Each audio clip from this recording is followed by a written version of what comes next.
जीव विज्ञान biology. Chapter equals 14. वनस्पति विज्ञान। पादप जगत। Plant kingdom. थैलोफाइटा। इन पादपों में जड़, तना, पत्ती अनुपस्थित तथा भ्रूण का निर्माण भी नहीं होता है। पादप की संरचना थैलस के समान होती है, जैसे शैवाल, कवक, जीवाणु इत्यादि। शैवाल एल्गी यह पौधों का सबसे आद्य एवं विशाल समूह है। इनकी कोशिकाओं में पर्णहरित पाया जाता है। ये प्रकाश संश्लेषण की क्रिया कर सकते हैं। पृथ्वी पर 90% प्रकाश संश्लेषण इन्हीं के द्वारा होता है। इन पादपों में जड़, तना तथा पत्ती का विभेदन नहीं होता है। इनमें संवहनी तंत्र, जाइलम, फ्लोएम भी नहीं पाए जाते हैं। जेलिडियम एवं ग्रेसिलैडिया नामक लाल शैवालों से अगरगर का उत्पादन होता है। यह आइसक्रीम, कृत्रिम रेशे, ध्वनि रोधक एवं ताप रोधक पदार्थ बनाने, दवाइयों के सिरप बनाने के काम आता है। हरे शैवालों के जैसे क्लेमाइडोमोनास, क्लोरेला, यूलाथ्रिक्स अल्वा, स्याइरागायरा, एसिटाबुलेरिया, कारा, क्लैडोफोरा।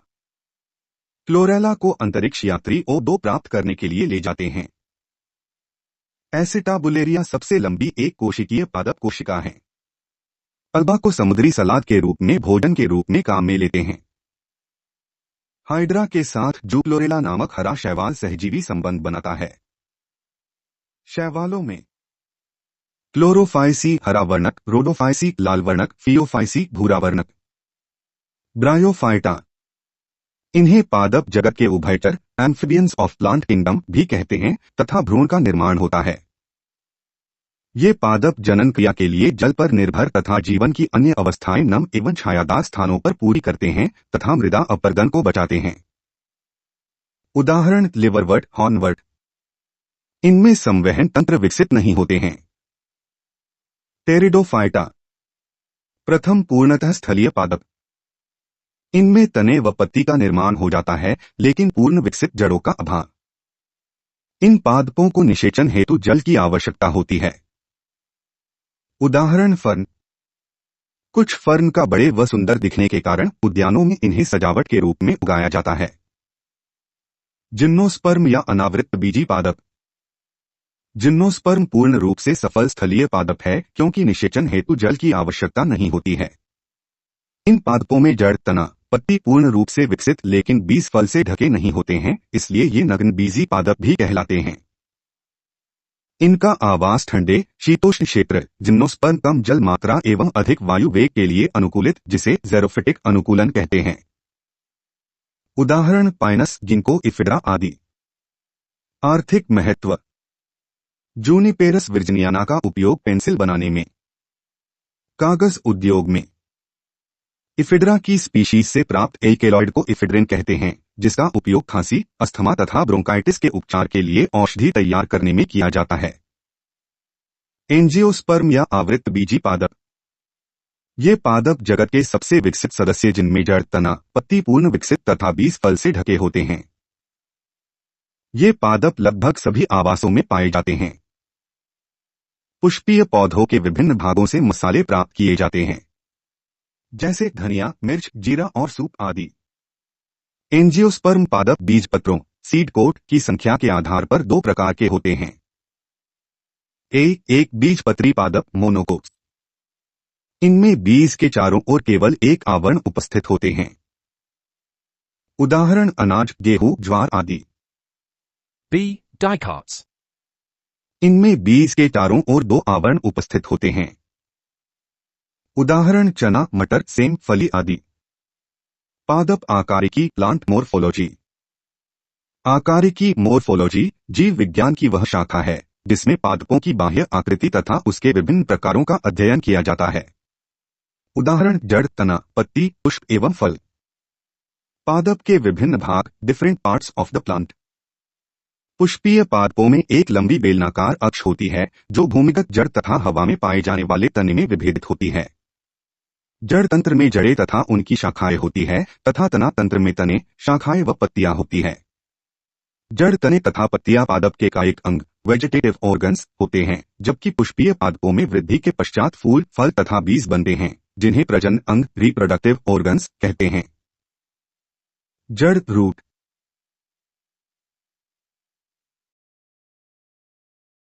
पौधे का वह भाग जो भ्रूण के मूलांकुर रेडिकल से विकसित होता है जड़ कहलाता है। जड़ सामान्यतया भूमिगत होती है। इसका मुख्य कार्य पादपों को भूमि पर स्थिर रखना तथा भूमि से जल व खनिज लवणों का अवशोषण करना है। यह प्रकाश के विपरीत तथा भूमि की तरफ बढ़ती है। जड़ों के विशिष्ट लक्षण कैरेक्टरिस्टिक्स ऑफ रूट्स। 1. जड़ प्रकाश से दूर नेगेटिवली फोटोट्रॉपिक तथा भूमि की आकर्षण शक्ति की ओर पॉजिटिवली जियोट्रॉपिक जाती है।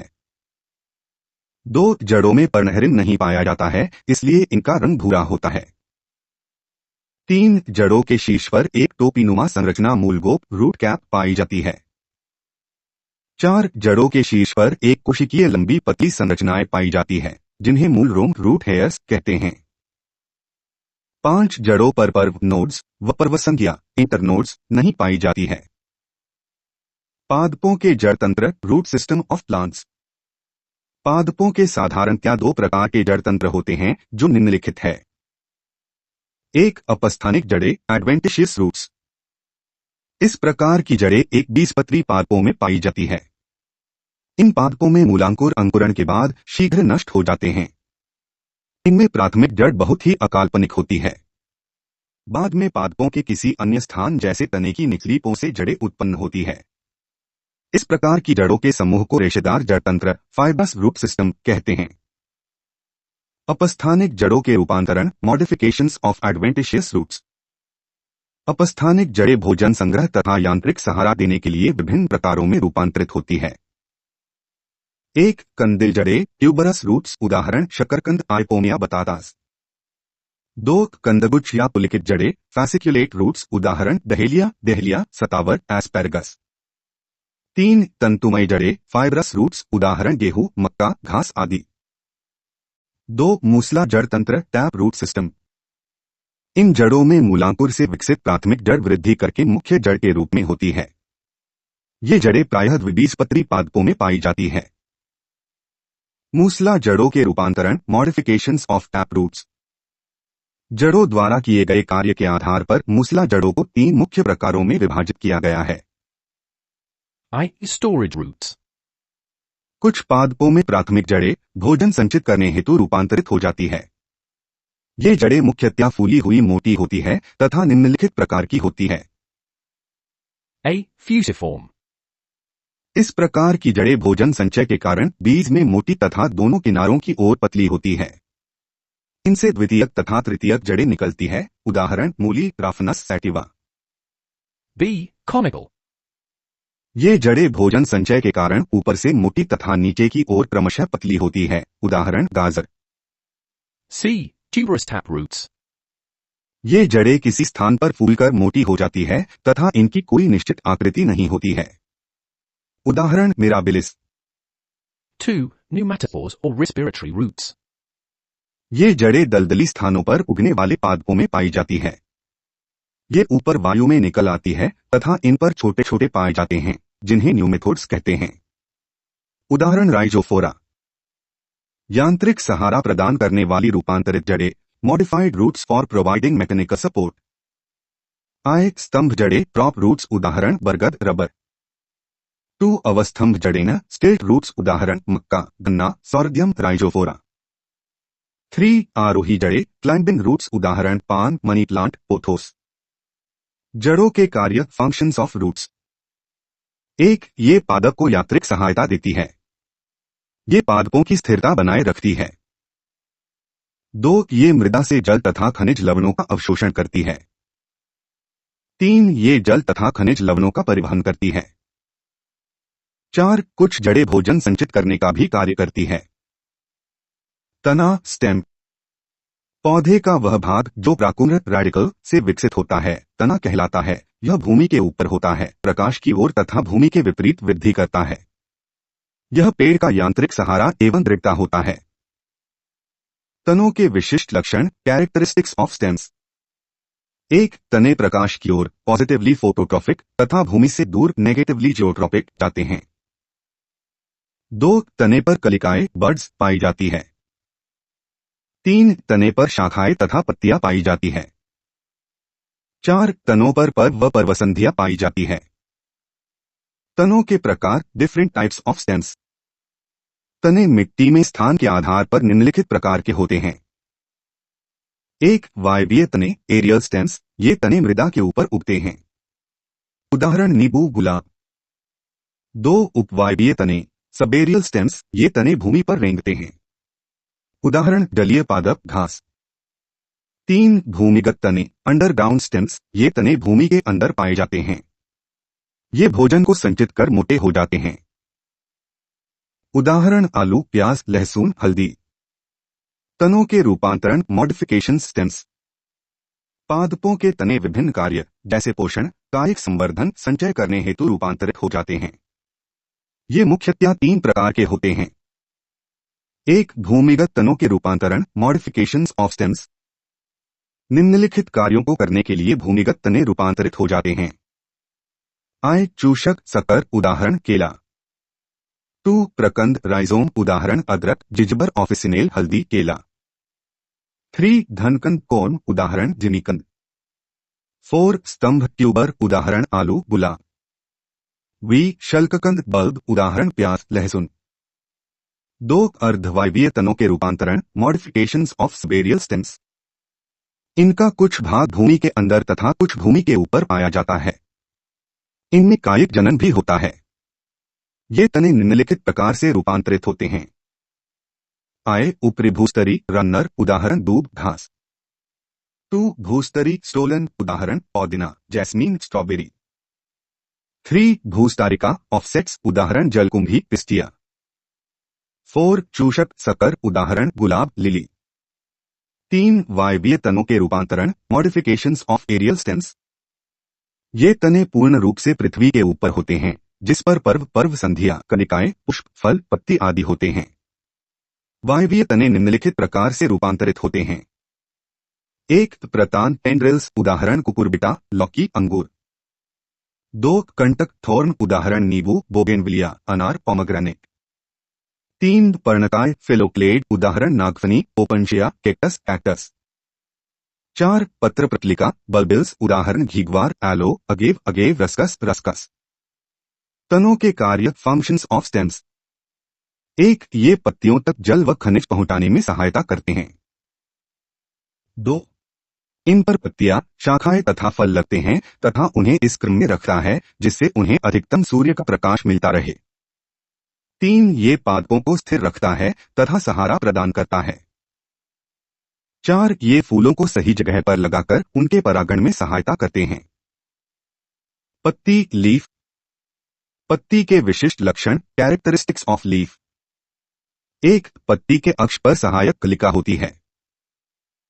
2. पत्ती की वृद्धि सीमित होती है।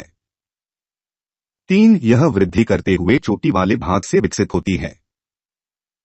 पत्तियों के रूपांतरण मॉडिफिकेशंस ऑफ लीव्स, ये निम्नलिखित रूप से रूपांतरित हो जाती है। 1. कंटकी स्पाइनी, इसमें पर्णफलक कांटेदार होता है।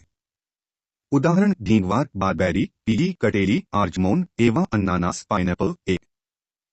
2. घटपर्णी पिचर, इसमें पर्णाधार चपटा तथा फलक घटक का आकार ले लेता है जिसके ऊपर ढक्कन होता है। इनके अंदर पाचक रस होते हैं जो अंदर आए कीट को पचा लेते हैं। उदाहरण नेपेंथीस, निपेंस। 3. ब्लैडरवॉट, ये घटपर्णी जैसे होते हैं परंतु जलीय पादपों में पाए जाते हैं। उदाहरण यूट्रिकुलेरिया, यूट्रिकुलेरिया।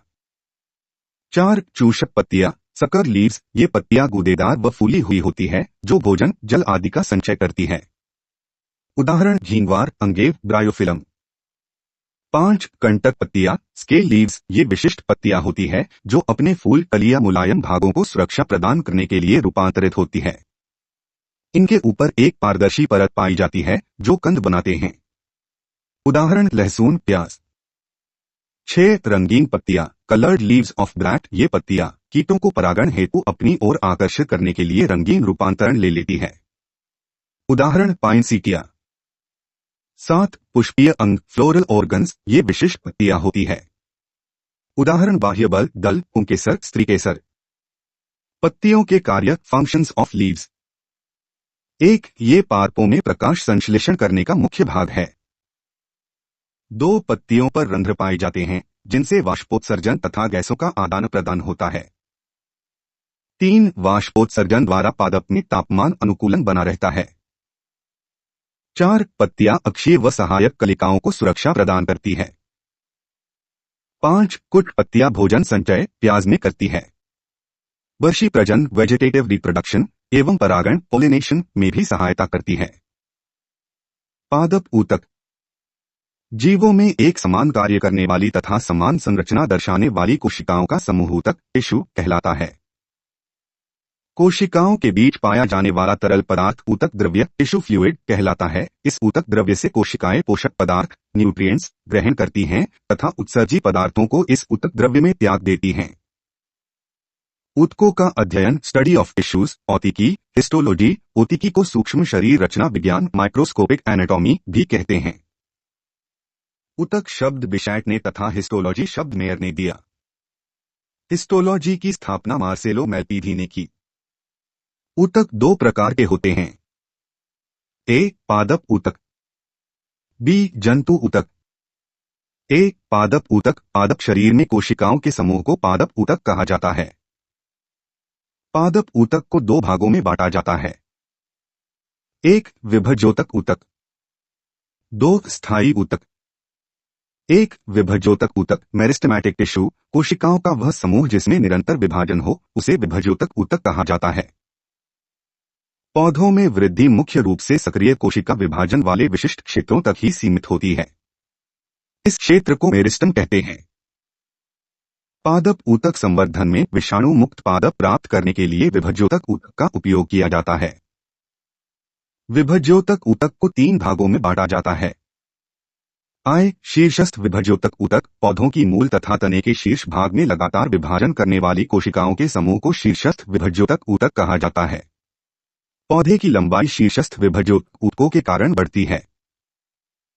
2 अंतर्वेशी विभज्योतक ऊतक स्थायी ऊतकों के मध्य लगातार विभाजन दर्शाने वाली कोशिकाओं का समूह अंतर्वेशी विभज्योतक ऊतक कहलाता है।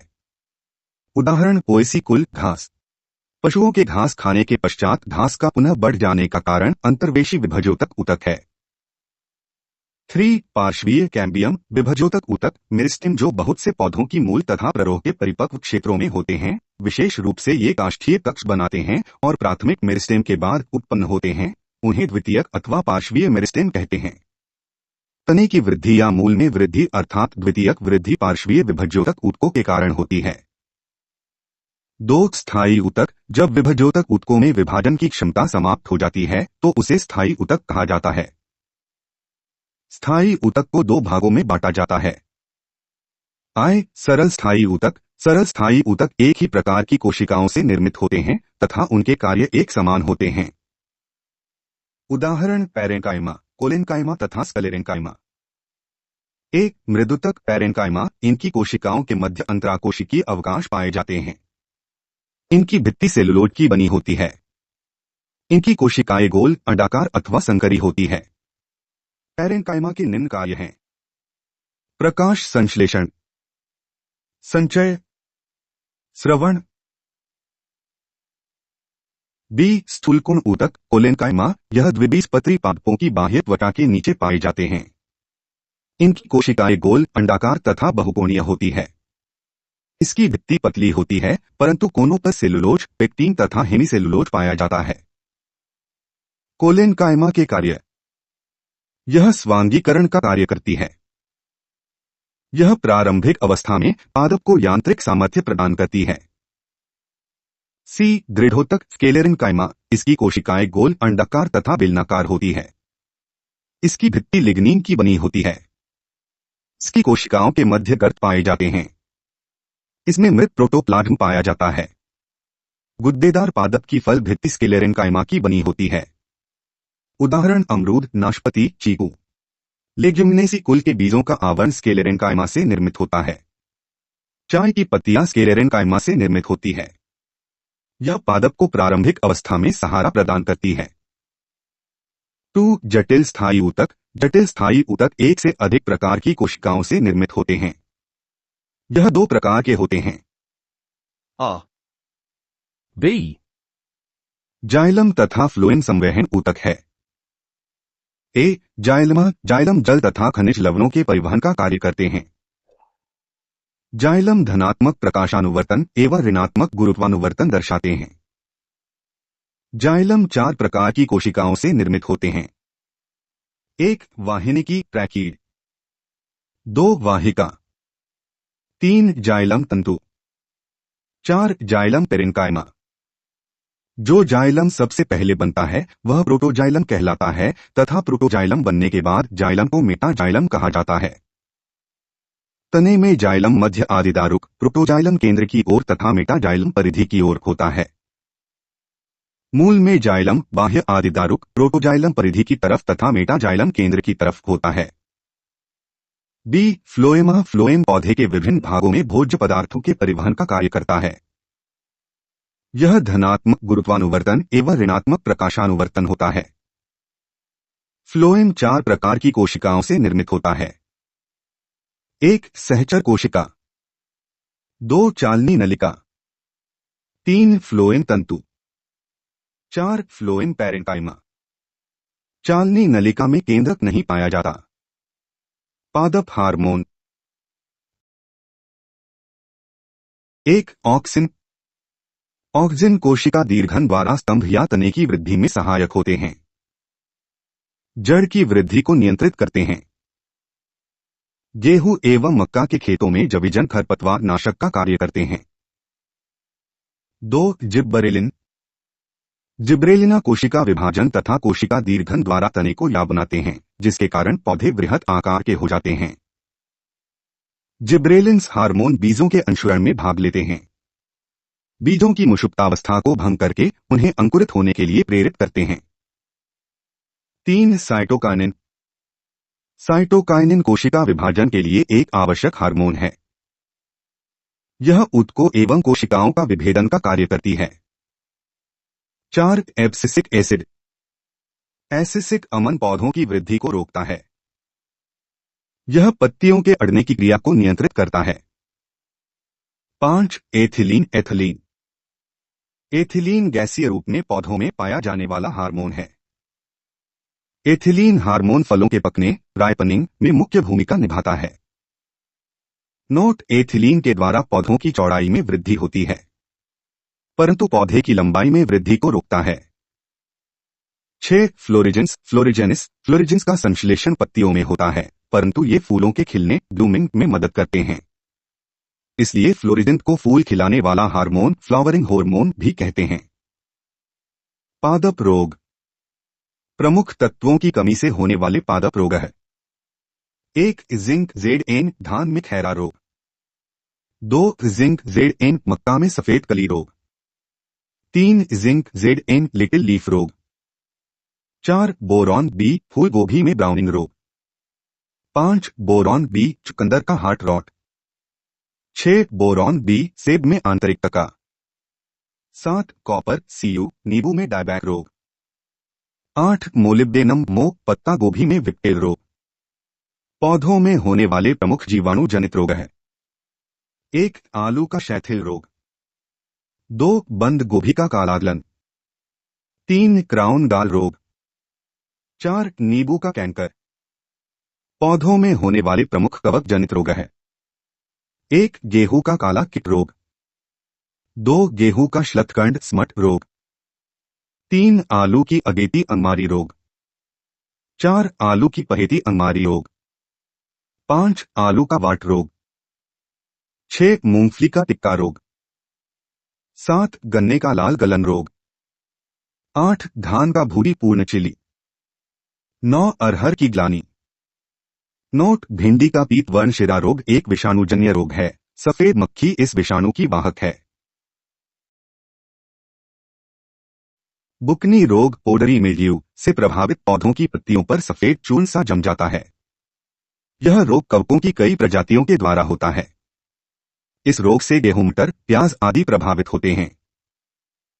हरित बाल रोग बाजरे में पाया जाता है।